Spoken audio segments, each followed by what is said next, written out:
Stepped out of my zone. I had to get out alone and figure it out on my own. And I know what I really want now. Can't stop me, can't break me. But don't kill me, gon' make me. Shoot for the stars, don't save me. And now I see clear in HD. Gotta go hard, gotta go hard. I ain't got time to waste. I ain't got time. I gotta go high, gotta go high. I gotta elevate, I gotta elevate. They wanna fight, they wanna fight. I'm just gonna let them hate. I'm just gonna let them hate. I gotta go high, gotta go high. I gotta elevate, I gotta elevate. You gotta choose a side, you gotta choose a side. You gotta pick, you gotta do what's right. Or you gonna lose the fight. You gotta go hard. You gotta choose a side, you gotta choose a side. You gotta pick, you gotta do what's right. Or you gotta. Hey, what's up? I'm Troy, and this is the Comics Code Atrocity. And today I want to talk about Miles Morales. So recently there were a number of leaks about Sony's Spider-Verse projects that are in the works and a ton of drama surrounding those intended projects. But one project specifically was a Miles Morales live-action movie, which I would be really excited for. So I think now is a good time to talk about Miles Morales in the comics, specifically his origin in the Ultimate Spider-Man comic run. And then I want to talk about how that origin might work in a live-action movie, whether it is the MCU or some unfortunately still existing Sony Peter Parker-less Spider-Verse thing. What do you gotta do to get comics around this place? If I want to talk about Miles Morales, I actually have to talk about Brian Michael Bendis. He was the writer on Ultimate Spider-Man. He created Miles Morales. He also created other characters like Jessica Jones and Riri Williams. After the success of Ultimate Spider-Man, eventually he was given the keys to the Avengers, and he created some of the greatest, most iconic storylines of all time. Avengers Disassembled, Secret War, House of M, Secret Invasion, Age of Ultron. He's a very well-respected and probably one of the most influential writers at Marvel since Stan Lee. You know, I guess one person can make a difference. I'm getting a little ahead of myself. See, I need to go back in time to the year 2000 and talk about the Spider-Man movie with Tobey Maguire, directed by Sam Raimi. Many kids who only knew Spider-Man through the movie started to flood comic book stores, and they wanted to read their favorite webhead that they just saw on the silver screen. Unfortunately, it's very hard to get into a story that's been running for 75 years. You're the Spiderling, crime-fighting spider. You're Spider-Boy? Spider-Man. So Marvel created an alternate dimension. This is the first time there was an ongoing series set concurrently with the main story that just continued at the same time. This way they didn't interrupt the stories that were happening for the last 75 years in Amazing Spider-Man, but they were able to retell the origins of Peter Parker through a more modern lens. Are you from another dimension? Like a parallel universe where things are like this universe but different? And you're Spider-Man in that universe, but somehow traveled to this universe, but you don't know how? Wow, that was really just a guess? Brian Michael Bendis and his art partner Mark Batley ends up having the longest running partnership tenure on a book together in Marvel history, even more than Stan Lee and Jack Kirby did on Fantastic Four. This run goes on for a decade, and it was so successful that eventually Brian Michael Bendis killed his main character at the height of their popularity. And not only that, people knew he was going to die. And the way he dies is very tragic, actually. Peter Parker sacrifices himself at the point of exhaustion to kill Norman Osborn and save his Aunt May. I don't feel so good. Brian Michael Bendis continues in Ultimate Fallout, which, as the name suggests, was dealing with the fallout of the death of Peter Parker. So, in Ultimate Fallout number 4, only a handful of pages in the very back of the book do we see a new character. He's a kid who clearly is wearing a Halloween costume version of a Spider-Man suit, and he takes on the lamest Spider-Man villain ever, the Kangaroo. And it goes about as well as you would expect. And then on the very last panel of the last page, he takes up the mask, and you see a black kid is wearing the suit. Okay, don't freak out. Huh? They don't actually say the name, they don't name him Miles Morales. You know nothing about his story or what's up. There's just a little promo at the very bottom of the page that says, if you want to know more about the story, check out the all-new Spider-Man book coming, blah blah blah. The rest of Ultimate Fallout has really nothing to do with Miles Morales. It's more setting up things that happen in the Ultimate Universe. So Brian Michael Bendis writes the Ultimate Comics all-new Spider-Man. But this time he's joined with Sarah Pincelli, and they tell the origin of a new character named Miles Morales. And if you have played the PlayStation 5 game or you've watched the Spider-Verse, you've pretty much got a lot of the major beats. Police officer father, Puerto Rican mother, best friend is Auntie who he trusts with everything, and his Uncle Aaron is the Prowler. All of that is introduced in the first issue. But you got a nice setup, huh? Nice parents. They're fine.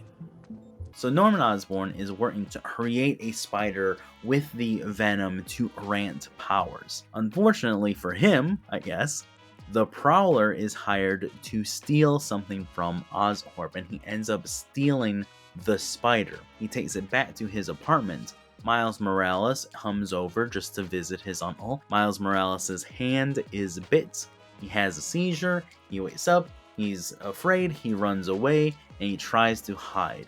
And the first actual power that we see is not wall crawling or web slinging or agility or strength. It's invisibility. Something that Peter Parker never had. This kid can turn himself invisible. Watch this. He can do it now. I can't do it on command. See, this version of Miles Morales isn't brave. He isn't trying to be anything that he's not. He's actually quite afraid, quite timid. And so when he turns invisible, it really matches his personality in the comics. So Miles Morales represses his powers. He doesn't want them. He doesn't want to be Spider-Man. He doesn't want to be a hero. As time goes on, though, Peter Parker, who is Spider-Man while Miles Morales gets the bite, dies. And he actually is there to witness Spider-Man's death. And he asks, like, what happened? Who was that? He finds out about the moniker, with great power comes great responsibility. You know, with great ability comes great accountability. That's not even how the saying goes. So seeing Peter Parker die actually kind of becomes his Uncle Ben moment. He has no idea what he's doing though. He's just a kid. He buys a Spider-Man costume from a Halloween store and he just decides to go try to be Spider-Man. And that brings us to what happens in Fallout 4. Now, after that last page that we saw where he lifts the mask, you see Spider-Woman, and she is not a fan. She finds it very disrespectful, and she takes him to jail, actually. Nick Fury basically tells him, this ain't for you. You're not a hero. Just go home. Well, while he's in prison, Electro breaks out, and while everyone's trying to take him down, you find the next set of Miles Morales' powers. Whenever there's trouble, Miles can use his Venom Strike and his spider webbing to save the day. And he takes down Electro. It hard cuts to Nick Fury basically saying, well, you're up. You're Spider-Man now. So after that first initial story arc wraps up, he just now is Spider-Man. He has his own adventures and his own villains, and all this really fun stuff happens. Eventually, Brian Michael Bendis does write a crossover event called Spider-Men, where Miles Morales meets with our Peter Parker from Earth 616. And you kind of get that mentorship that he had been lacking up to that point. They end up becoming really good friends, and there's a number of adventures that they have together. Come on. You're too much, man. So what does this mean for a live-action Miles Morales movie? I actually have some pretty strong feelings about this. My first comic was Ultimate Spider-Man. It wasn't issue 1, it was some free book that came in an Easter egg basket, but that's how I fell in love with comics. And when you sit there and you read a character for 10 years and grow up with this character, when they die, that death matters. It really matters. And then when they try to replace the hero with someone else, it really doesn't leave a good taste in your mouth. Not just did the audiences not like it, the Avengers didn't like it, the city of New York didn't like it, Miles Morales himself didn't like it. There was a lot to prove for the character to fill these shoes of a giant that he didn't even want to put on. And that's what made you fall in love with Miles Morales. So my radical idea would be to kill Tom Holland. Did you get up? Yeah. Yeah, I always get up. The coffee's probably not a good sign. See, I want us to take a Peter Parker that we have grown to love over a decade. Well, in this case, 6 movies of Spider-Man, many people have fallen in love with the character. Tom Holland actually is my favorite Spider-Man, and I think that we should kill him. And then we should introduce Miles Morales. I think they should be very faithful to the comic in this aspect and have people be unsettled by him filling Tom Holland's shoes. I think that's a really great move to make. But I think that it would be the right way to introduce Miles Morales into the MCU. Come on, man, please. Stupid interrogation mode, Karen. Don't ever do that again. The other night you told that dude, if you're gonna shoot somebody, shoot me. It's pretty ballsy. I don't want those weapons in this neighborhood. I got a nephew who live here. You heard me right. I said MCU, as in Marvel Cinematic Universe. I think that Miles Morales would do really great with whatever they're cooking up over there, with that whole after credit scene with Kamala Khan and Kate Bishop maybe forming a Young Avengers or Champions style team up. I think Miles Morales is a perfect addition to whatever they're doing in the MCU. Now, will Sony let that happen? I don't know. And this is where I want to talk about those leaks that I had mentioned at the beginning of the episode. Sony's Tom Rothman has been butting heads quite a bit with Kevin Feige over at Marvel. What they want, more than anything, is a Spider-Man 4 out the door as soon as possible. This is disregarding any particular issue that Marvel has with when the movie lines up. See, they want the movie next year. 2025. The thing is, Kevin Feige has a place for it already in the MCU and wants it in 2026, right before the Kane Dynasty movie.